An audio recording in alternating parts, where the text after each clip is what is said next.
скандалите и раздорите в църквата. Вашия коментар. Добро утро на първия зрител. Добро утро. Добро утро. Слушаме ви.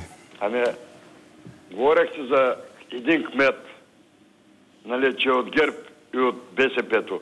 А в Сливен е същия.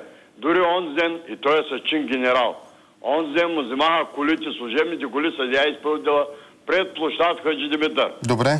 Добре, благодарим ви. Още зрители, бързаме за да хванем това не го казвате? Не го казахте? Че той е също и на ГЕРБ, и на БСП. Защо бързате? Тоест избрани от БСП в момента... Не става работата, бе. Добре. И страната ни от такива е до сега с 23 години. Господине, моля ви, съобразявайте се с желанието на всички останали, които искат да се обадят по темата, а тя е за скандалите в църквата. Добро утро. Добро утро. Добро утро. Слушаме ви. Ало. Чуваме ви, заповядайте. Не става ли връзка? Друг зрител. Добро утро, здравейте. Слушаме ви. Добро утро. Заповядайте.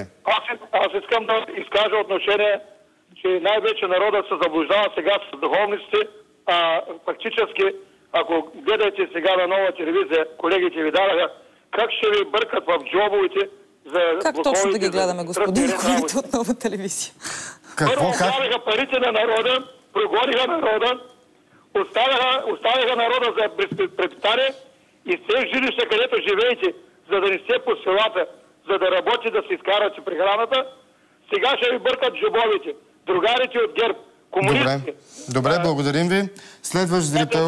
Дали ще има зрител, който да се съобрази с темата днес? Добро утро, заповядайте. Опитаме се следващия. Залагаш? Явно тая тема също е доста интересна. Ту в ГЕРБ, ту в БСП. Добро утро. Вашата тема и коментара ви. Значи гледах много внимателно предаването ви тази сутрин и относно парите, които липсват и гаврата съда. Прекъсна връзката, парите, гаврата съда, това около историята с братя Галеви, чието постоянен адрес се издирва, а той тях ги няма. Добро утро. Добро утро. Слушаме ви, заповядайте с кратък коментар. Искал да направя едно предложение по въпроса за разцеплението в църквата, да се избере за владик един от тези, които нямат досиета. За патриарх. Имате предвид. Благодаря. Благодарим ви. Който няма досие. Дали беше за патриарх или за наместник временен, така или иначе да няма досие. Още един зрител. Слушаме ви. Ало? Давайте и без друго ние така динамично с зрителите тази сутрин. Вашия коментар кратък. Моя коментар във връзка с разцеплението. Блокира. Светия Дух не е на наша страна. Добро утро. Добро утро. Да, слушаме ви. Ало. Да, заповядайте. Колкото има държава, толкова има и църква в тази страна. Колкото има държава, толкова има и църква. Ясен коментар беше това. Добро утро. Добро утро. Добро утро. Добро утро. Слушаме ви. Ало. Чуваме ви много добре. Значи във връзка с разцеплението в църквата, ако се спазят... Всеки, който се опита да каже нещо за църквата, бива блокиран. Застига го без да съм привърженик на конспирациите, но е да опитаме още един зрител. Добро утро. Опитваме. Заповядайте. Говорете. Сигурно беше човек, който иска да каже нещо за църквата. Ало. Слушаме ви. Моля ви бързо, преди да прекъсне. Ако сте за църквата, бързайте. Ало. Да. Слушаме ви. Добро утро. Добро.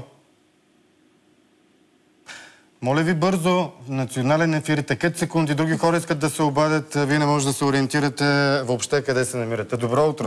Какво го направите? Добро утро. В ефир исках да кажа, дали сте намирате или не. Вие сте. Добро утро. Добро утро. Обаждам се пак от Благоевград. Преди няколко дни обещахте да се обадите на този телефон. Значи скандалите не са само в църквата.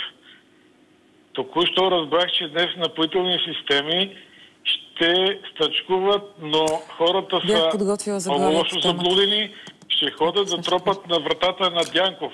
Които не са получили заплати. Добре. И? Да, а парите на напоителни системи трябва да отговорят Мирослав Найденов и неговите послушници от Централно управление София. Той ще е гост. Формулирайте въпрос към Мирослав Найденов. Формулирайте въпрос. Той ще ни е гост. Според вас той е отговорен за неизплатените заплати на тези служители? Да. Къде са парите от изваденото желязо и парите отпуснати от Междуведомствената комисия? Тази схема беше подготвена преди около 1 година. Схема за какво? За неполучаване на парите? Миналия път не се представих. Аз съм уволнения управител на бившия клон Дупница, който се противопостави по тази схема. И тогава им заявих категорично: това е измислена схема за ликвидация на българското поливно земеделие. Обяснете простичко схемата, за да я разберем. Да си поговорим и на по-широко.